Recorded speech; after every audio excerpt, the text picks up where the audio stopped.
Hi, you're watching Rye and Reviews, and I'm Tanisha, and this is Courtney. Hey guys, what's up? Welcome back to our channel. We want to thank everyone who watched the show last week. We got over 100 views as of before this recording. We also got our first comment. Thank you, Michael Spencer. We got a couple followers. We love you guys. Please continue to watch. Please continue to support. We absolutely love all the support that we've gotten so far. And we've also gotten contacted by family and friends directly. And of course, with the good, we got some bad. And one of our criticisms was there was no rye last week. And of course, we pointed out that we weren't able to get the rye before we started taping. But this week, we did get the rye. So we are sipping on some Deadwood Rye Whiskey. It's a small batch rye whiskey that's made in Indianapolis, right here in the US. And we actually made us a rye-based drink. So Tanisha, tell them about the drink. The drink is called the Whiskey Smash. So it has lemon juice, it also has simple syrup, mint, and of course the whiskey, and it's really good. All right. Cheers.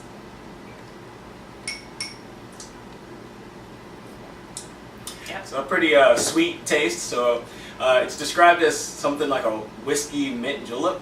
You can taste the mint in it, definitely a lot of the lemon. And the rye, just by itself, we tasted this before we had the Whiskey Smash, and the rye is very, I guess I would call it earthy. Earthy, I agree. But it's not bad. And from what we understand, it's a mid-level price point, so not as high as, say, like your Bullet, but definitely not bottom of the barrel rye whiskey. So not a bad drink for our first rye review. But another criticism we got was the fact that we didn't look at the camera enough. We looked like we were also a little too tight, so sorry guys, this is only our second shooting, so we might be a little tight this time too, but you know, we're going to try to calm down. But also, you guys don't know who we are. So Tanisha and I met about 10 years ago in law school. That's right. And I haven't been able to get rid of her ever since. Ah! But no, we're really good friends. She keeps following me from city to city. But I appreciate it. She's been a great shoulder to lean on sometimes, actually. Oh, it's very nice of you to say. And she likes to stay at my apartment when she needs free lodging. So, anyways, enough about us. Enough about the whiskey.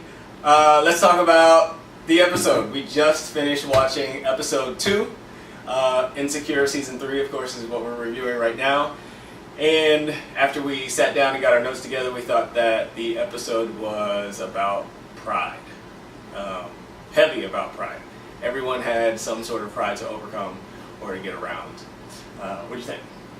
So let's start with just professional pride. I think in terms of people trying to get past things professionally, Issa's boss, she seemed to be very defensive when she was getting feedback about the logo. The fact that it was culturally and racially out of touch. And so it took a lot for her to get past her pride and getting negative feedback about the whole logo. So I thought that was an interesting point, because I always looked at the logo and thought it looked crazy, and I'm glad that they addressed it. But it's my hand. It It's can't be my racist. hand. It can't be racist. It's not a handout. It's a handout. It's my hand. Yeah. I mean, I said it in the last episode, and I've seen it. We've all seen it through seasons 1 and seasons 2, and like I said, if you watch the YouTube channel before, when she was Awkward Black Girl, her boss just has consistently been out of touch.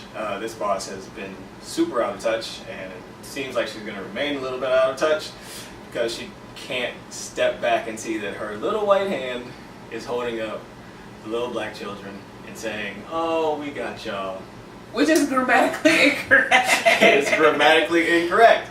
But that's what happens. And I'm not saying that she doesn't want to do good. Yeah, I think she does. I think she does too, but I think that sometimes when you want to do well, particularly people in those situations, and I mean, we don't get any background on her, but it seems like she probably knows nothing about the neighborhoods or the communities she's trying to help.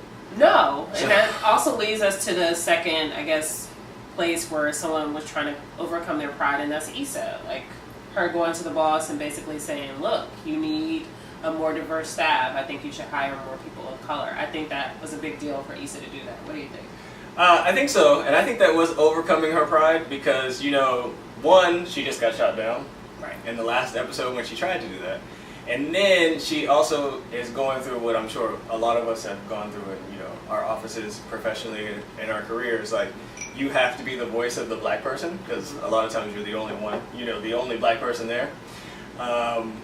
So that took some overcoming. But I think her pride moment, it was that, but I think her bigger pride moment was to face the fact that she can't get off of that couch just because she's not in the position to do so. Right. And I think that when she's sitting down and she's going through her credit rating, which we all saw on the screen was a 425. That's pretty bad. That's pretty low. Well, she had a 425. She's like she mentioned, she's a 3.6 Lyft driver. That's pretty bad too, because 5 stars is pretty easy to come by. Not all the time. And she doesn't make enough to get anywhere. And then old girl's listing off the fact that she doesn't make enough, and yet she continues to go out, and buy drinks, and like she's buying panties at the Rite Aid, and like all the things that you probably shouldn't be doing with a 425 credit rating and no cash. But I feel like that's a very relatable thing, right? A lot of people are in her exact same position. They want to be somewhere else financially, but they can't get it together. They can't change their habits in order to do that. So I thought it was very relatable. I don't know, early 30s, late 20s, early 30s. I think a lot of people are struggling with that. So I thought it was relatable. I'm sure they are, but that gets us back to the pride. Like, suck it up. Like, you gotta save, you gotta stop going out, you gotta stop being social. Like, you're trying to get to a point. Now, you can stay where you are and you continue to be lit and be the life of the party and everything, or you can overcome that pride, save some cash, don't go to every lit brunch that you're invited to, and get off of your friend's couch. I mean, but that also, I guess, makes me think about something else, and that's the fact that it seems like out of her friend group, she's making the least amount of money. So Kelly's an accountant, Tiffany does something with like a art dealer, museum person, and then oh my gosh, I just blanked out on her name. Molly is an attorney. So she's not making nearly as much money as her other friends, and I do think that probably plays into her activities. Like, she feels like she has to keep up with them, and she doesn't want to be left out. So again, I could totally see somebody who isn't making that much money but also wants to keep up with their friends making bad choices because of it, because they want to be somewhere else that they're not. Sure, we've all been there. I understand it. But at the same time, it's like, good friends understand a good no. She tells me no all the time. This like, is true. Nah, we're not going to go spend money on that dinner tonight because, she's going to Iceland tomorrow or something. She tells me no all the time. Do I stop being her friend? No, I just rearrange my plans. And I feel like Issa's friends would be that type of person for her. And hell, Molly pays for her to go out most of the time anyways. This is true as well. So, I don't know. But I think what was also pointed out in all of that, when Kelly was running her list, is the fact that Issa is becoming Lawrence. I feel like that's a bit of a leap, but I can certainly see some parallels there. Issa, obviously, she has a job, but she is in a really bad financial situation. And yes, she is depending on someone, living on someone's couch, rent-free, and taking advantage of that situation. So there are some parallels there. She is towing the line. I feel like she needs to really get it together sooner rather than later. I mean, Daniel seems to be willing to accommodate her, but she's almost there. So I want to talk about Daniel being willing to accommodate her because I think he's probably met his end. But before that, I do want to point out, just to get back to Issa becoming Lawrence, Kelly ran her file and said, you got this job that's not paying you enough to live on your own, your credit score is down, you're doing all these things that keep you from saving money, and you're living in someone's house, they're not making you pay rent, they don't make you pay for utilities, they don't make you cook, you don't clean, and you aren't giving it up. I mean, so she doesn't have to do the last thing. She's the epitome of freeloader.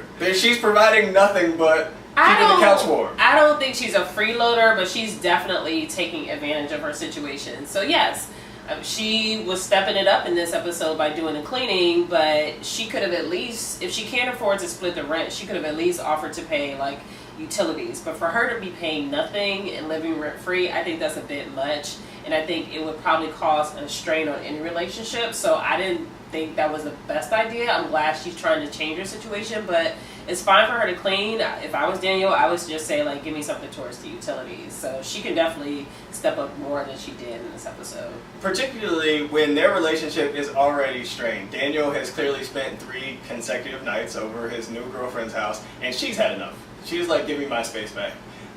And at the same time, Daniel is trying to find reasons not to go home to deal with Issa. But wait a minute, he's trying to find reasons not to go home because he has feelings for Issa. So yeah, maybe it feels awkward for him for her to be there, but clearly he has feelings for her.